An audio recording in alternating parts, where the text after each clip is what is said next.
For our next session titled Chinese Capabilities and Ambitions in Space, we are pleased to welcome Dean Cheng, Fellow at the George Washington University Space Policy Institute, for a fireside chat moderated by Martijn Rasser, Senior Advisor at SCSP.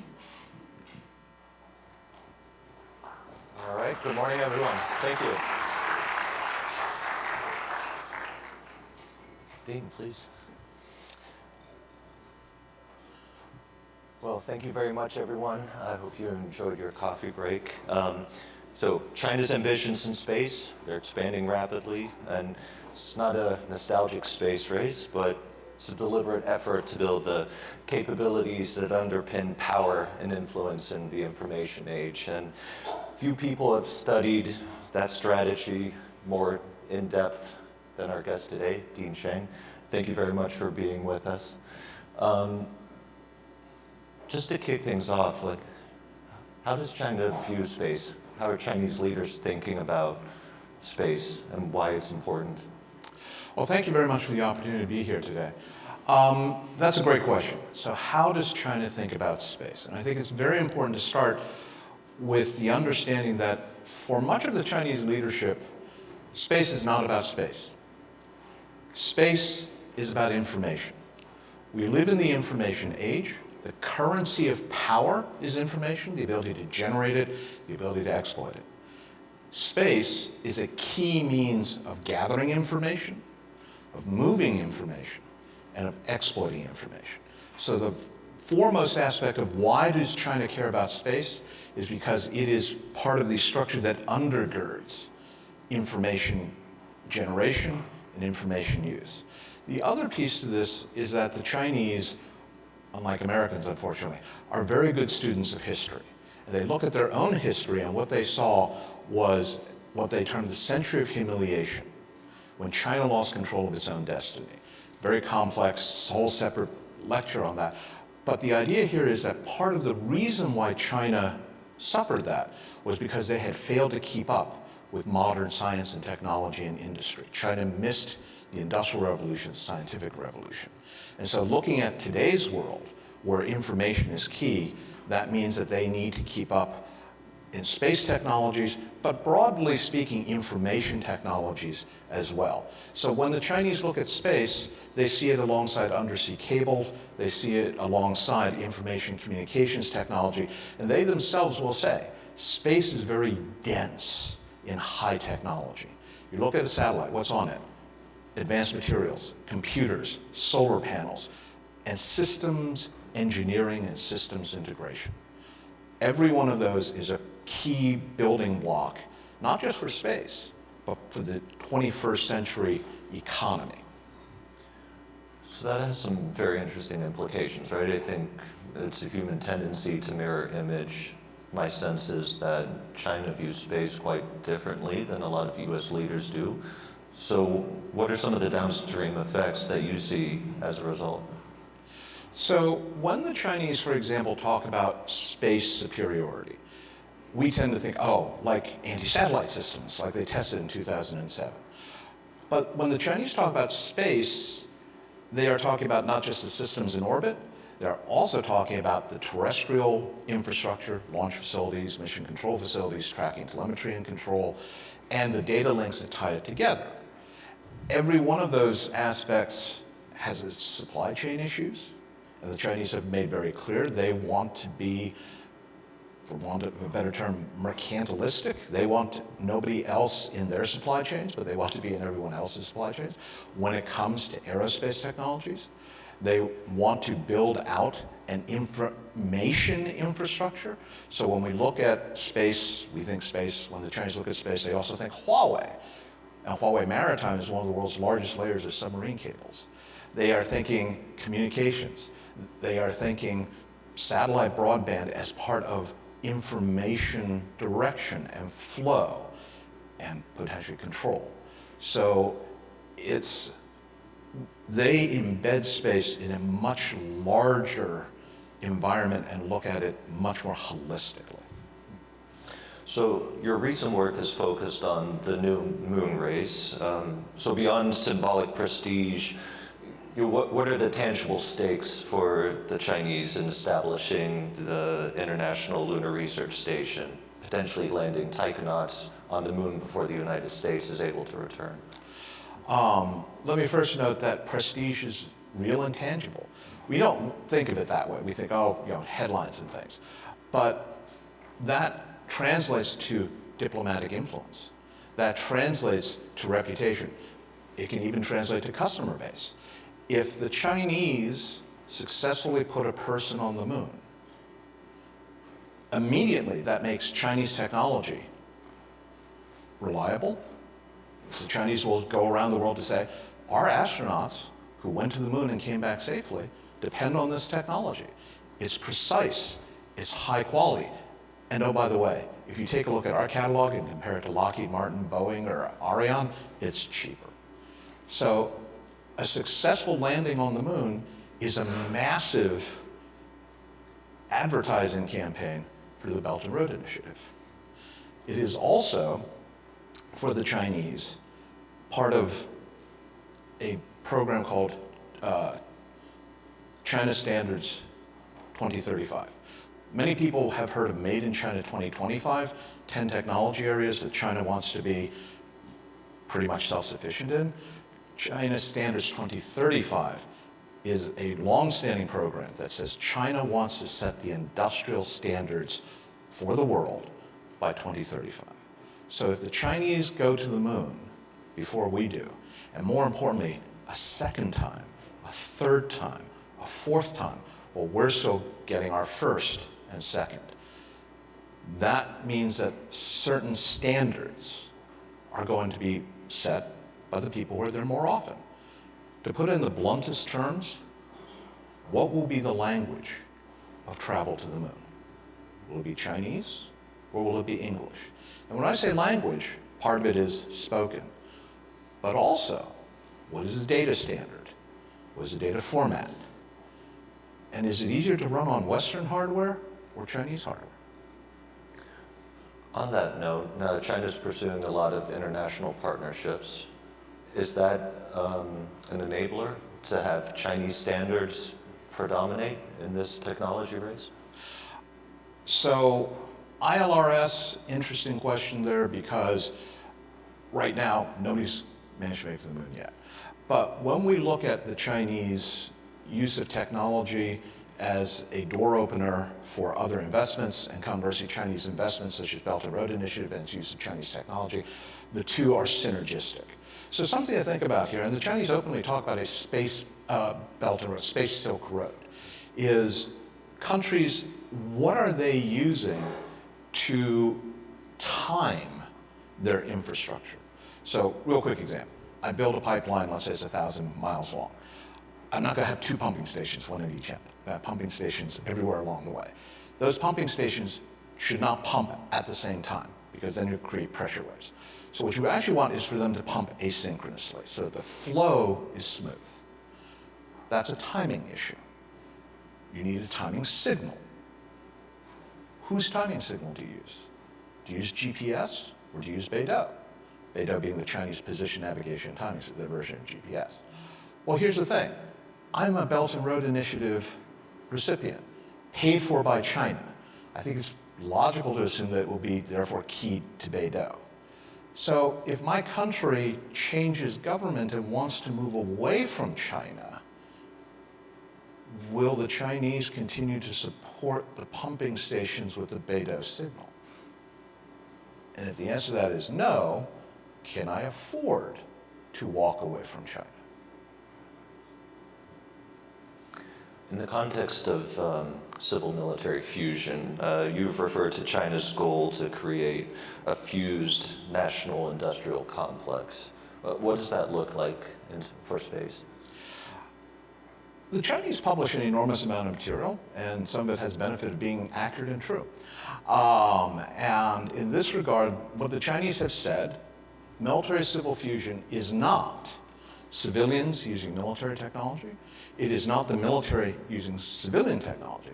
It is creating a broader national industrial base, including the R&D structure, that will basically supply both parts. So in an ideal world with a heavy dose of central direction, guidance, in research and development-based universities, research institutes will undertake research in areas that will benefit the nation as a whole, military and civilian. Key technologies that are part of, say, the overall information age, goes to the factories and churns out everything from cell phones to frequency hopping military radios, guidance systems for satellites, guidance systems for ICBMs. And because I have this massive, robust industrial base, I have a robust supply chain, I can weather changes in demand. What is really interesting about military civil fusion is it partly relies upon what the Chinese term market socialism.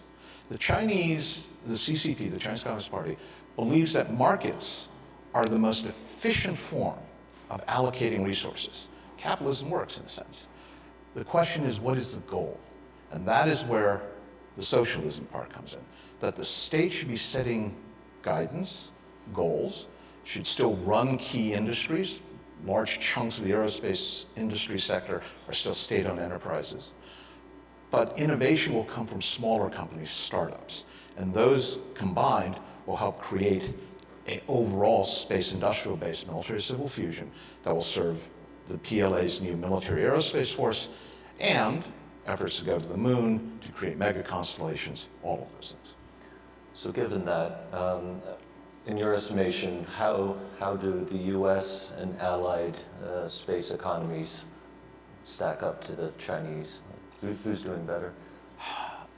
That's a very complex question because just as space isn't necessarily about space, there's not a single metric.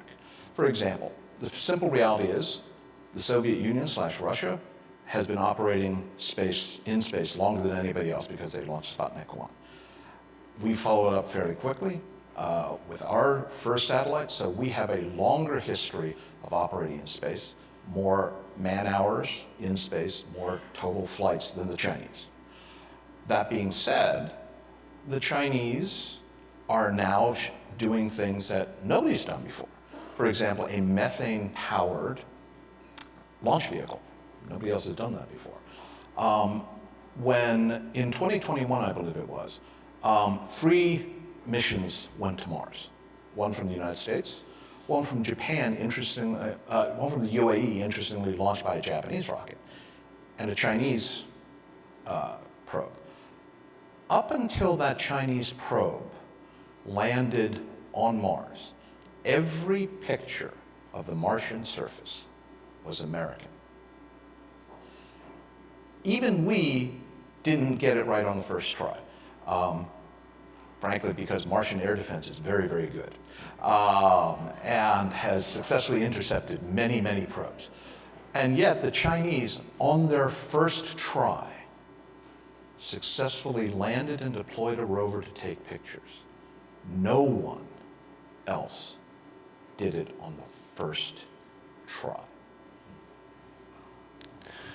Let's change gears a bit. I've been looking at the work you've done on counterspace. So the Chinese counterspace capabilities includes direct descent ASATs, co-orbital systems, cyber and electronic warfare. Which of these should the United States be most concerned about right now? Why, and what are some mitigating steps that we should be taking if we're not doing those already?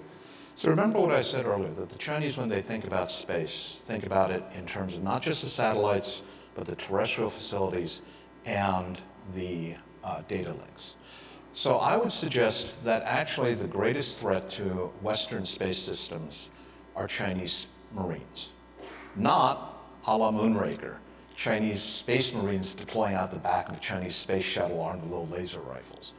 I'm talking about potentially Chinese special operations forces doing what Ukrainian forces did in Russia. Operation Spiderweb, the deployment of multiple commercial containers, for all intents and purposes, that's what they look like, that were stuffed with drones, and that then basically blasted Russia's long-range bomber force on their air bases, hundreds, maybe thousands of miles from Ukraine. We are used to assuming that the United States, the homeland, is sacrosanct, that no one is going to strike. So Cape Canaveral, various tracking telemetry and control facilities, JPL, all of those are incredibly soft targets. And if you think back to the 2008 Olympics, the Chinese were doing drone shows, I can't do math in my head anymore, 17 years ago. Imagine how much farther they've gone. And they are the world's largest producer of tabletop drones. They're one of the world's largest producers of military drones. And they are getting experience in places like Ukraine. So I would say, first and foremost, that to me is, the first threat to American space infrastructure. Yesterday we had a presentation that included some insight into unusual satellite maneuvers by Chinese satellites, the Shenzhen series, I believe it was.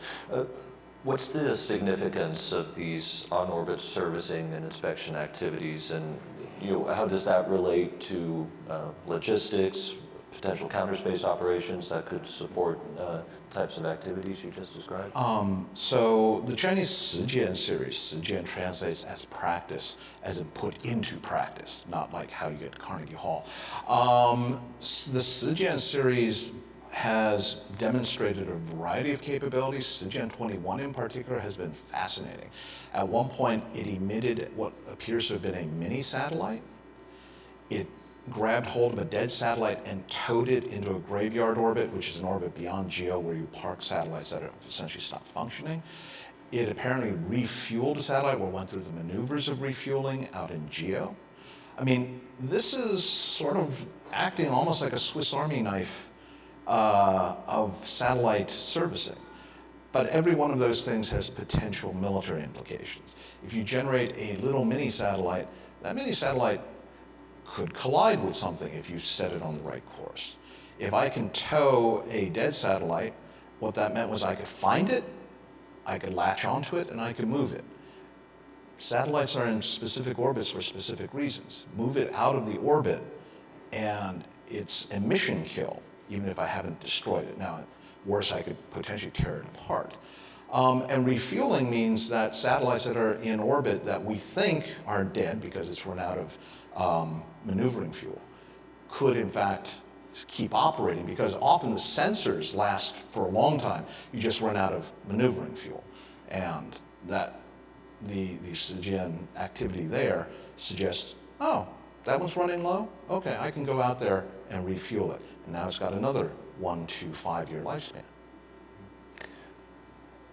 Walk us through a little bit about how Beijing views space governance, norms for activities in space. What's the perspective Chinese leaders have on that, and how does that contrast with that of the United States, allies?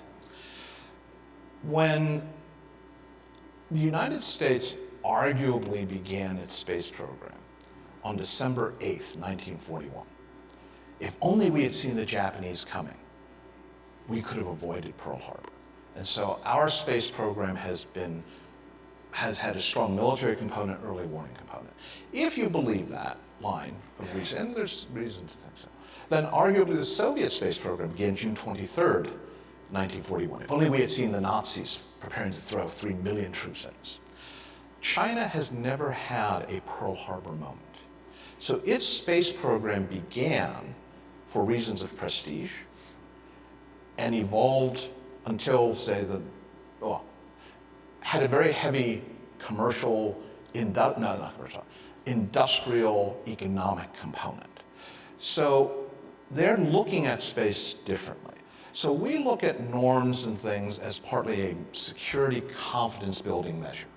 We say, hey, nobody should target what we term national technical means in our arms control agreements, because that could lead the way to a nuclear Pearl Harbor. For the Chinese, at this point, they are looking at space. One, how do I gather information? But you're using it to gather information about me. So therefore, I want to be able to jam it. I want to be able to limit it. I don't want you transmitting information into my nation, from the Chinese perspective, without my permission, which is why they are very worried about Starlink and SpaceX. And because of the concept of legal warfare, part of the PLA's overall view that law is not about what is legal. Lawfare is about using the law, treaties, national law, international law, law enforcement organizations, courts, regulations, to achieve political ends that I knew in advance. Regulations are a wonderful means, if necessary, of waging legal warfare, of getting to what I want. You shouldn't recognize Taiwan. You shouldn't sell arms to Taiwan. You should let me have the South China Sea. But using legal means rather than bombers and carrier groups. So it strikes me that in a time of a conflict or just a crisis, the risk of escalation in space is quite significant. Do you see any potential for a guardrail that the United States and China can agree upon to minimize that type of risk? I am told that at a military maritime consultative agreement meeting, which is a maritime confidence building event, the U.S. talked about guardrails, and the Chinese response was something along the following lines. You Americans, you demand seatbelts, and then you want speed limits. Sorry, you demand speed limits, and then you want seatbelts so that you can exceed the speed limits. You want to know what will ensure guardrails? Don't come here.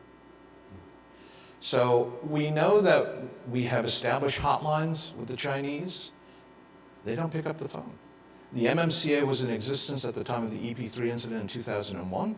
There have been subsequent agreements, CUES, Convention on Unplanned Encounters at Sea.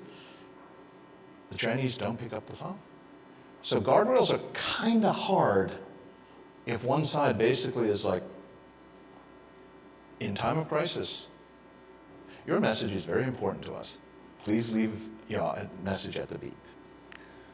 The relationship between China and Russia has grown quite close over the past few years.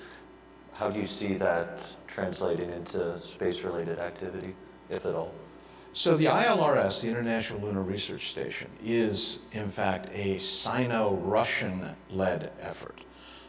The Russian role has been downplayed since the Ukraine war for obvious political reasons, but the Russians are still part of that. Now, how much they can contribute, especially after the recent launch facility incident, plus the fact that Russia labors under both sanctions and budgetary limits, is a good question.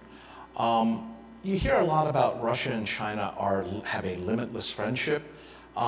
That's great propaganda, that's great PR.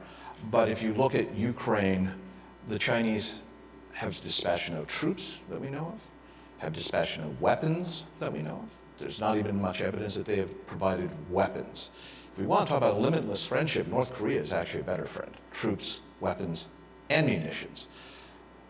The Chinese and the Russians have a shared antipathy for the United States and the West, but there are limits to their mutual sympathies for each other. Right now, they agree the West is a bigger problem. Where that could wind up is less clear. I don't think it's inevitable that you'll have a second Sino-Soviet split, but neither should we think of this as a very close, tight US-UK special relationship type situation. Given China's ambitions in cislunar space, that carries some tremendous geopolitical implications. So what advice do you give policymakers to help them navigate thinking through these issues? Do what you say you're going to do, more than anything else. I had the great honor of being present when Vice President Pence stated that the United States intended to put astronauts back on the moon by 2024. It's 2025, almost 2026. And we heard former NASA Director Nelson talking about, well, we're really working hard to get us to the moon by, hopefully, before the Chinese who have said they will do it by 2030. That was an own goal.